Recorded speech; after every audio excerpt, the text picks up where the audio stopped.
एक शादीशुदा लड़की अपनी माँ के पास आई और बोली, अब मैं अपने पति को 1 मिनट भी बर्दाश्त नहीं कर सकती हूँ। मेरा दिल करता है कि मैं उसे मार दूं, लेकिन कानून का सोचकर रुक जाती हूँ कि ऐसा करने से तो मेरी जिंदगी भी बर्बाद हो जाएगी। तो माँ बड़े आराम से कहती है, अरे कोई बड़ा मसला नहीं है, मैं तुम्हें एक जहर देती हूँ। ये जहर आहिस्ता आहिस्ता काम करता है, थोड़ा थोड़ा जहर उसके खाने में मिलाकर उसे देती रहना। हाँ, बस इतना ध्यान रखना कि खाना बहुत स्वादिष्ट बनाना, ताकि उसे जहर के होने का अंदाजा ना हो।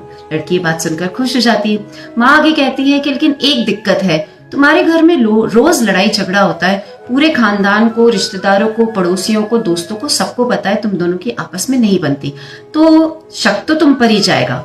तो तुम एक काम करना, जब तक जहर अपना असर दिखा रहा है तब तक तुम घर का माहौल बदल देना, उसके साथ प्यार और मोहब्बत से रहना, उसकी बात मानना, उसे खुश रखना, उसे इज्जत देना। तो लड़की कहती है, ठीक है, कुछ ही महीनों की बात है, मैं ऐसा कर लूंगी।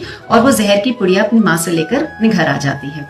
1 महीना भी नहीं गुजरता और वो दोबारा अपनी माँ के पास आती है और कहती है कि माँ, जो जहर आपने मुझे दिया था, क्या उसका कोई तोड़ है? तो माँ पूछती है, क्यों, क्या हो गया?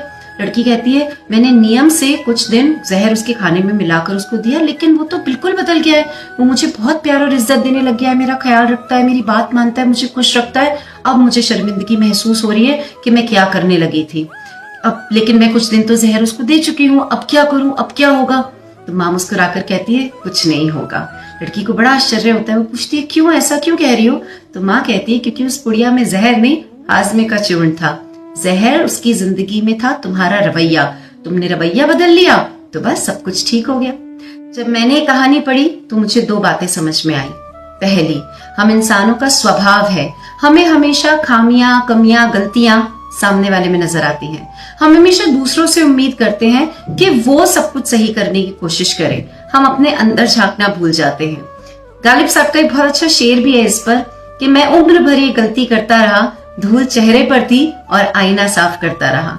जिस दिन हम अपनी गलतियां देखना शुरू कर देंगे, जिस दिन हम खुद से उम्मीद करना शुरू कर देंगे कि नहीं, सब कुछ सही करने की जिम्मेदारी मेरी है, मुझे कोशिश करनी है, उस दिन वाकई में सब कुछ सही हो भी जाएगा। नंबर 2, घर में बड़े बुजुर्गों का होना बहुत जरूरी है, क्योंकि जिंदगी की जो सीख उनके अनुभव से हमें मिल सकती है ना, वो किसी किताब या कहीं और से नहीं मिल सकती। तो जिंदगी में जब भी कोई दुख, परेशानी, तकलीफ आए तो किसी बाहर वाले व्यक्ति से बात करने की जगह अपने घर के बड़े बुजुर्गों से बात करना, उनसे सलाह लेना। वो आपको रास्ता दिखाएंगे और सही रास्ता दिखाएंगे।